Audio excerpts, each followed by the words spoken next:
Viral video seorang pengantin wanita kesurupan saat tengah melangsungkan pernikahan. Pengantin wanita itu tiba-tiba menari mengikuti irama gamelan. Momen itu terekam jelas dalam video yang diunggah oleh akun TikTok @dyhnjmi atau Dea. Awalnya Dea memperlihatkan kondisinya sebelum acara dimulai. Ia terlihat cantik menggunakan busana pengantin bernuansa putih. Dia tampil serasi bersama suaminya saat duduk di pelaminan. Mereka menggunakan busana pengantin berwarna hijau lumut.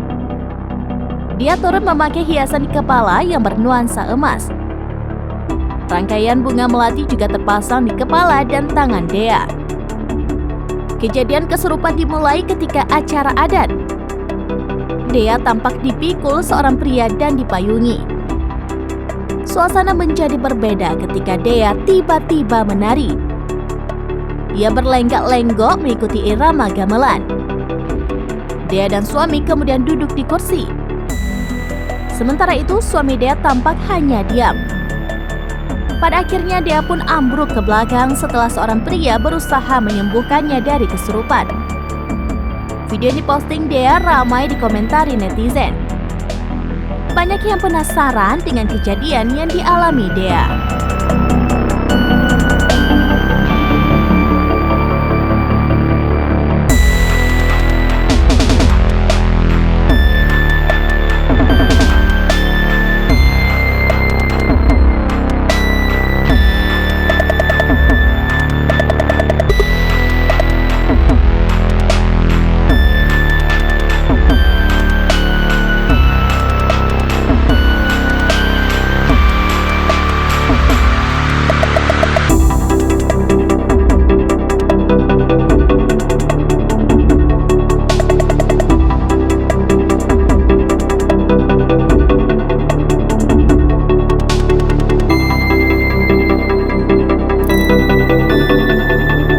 Download Tribun X sekarang, menghadirkan lokal menjadi Indonesia.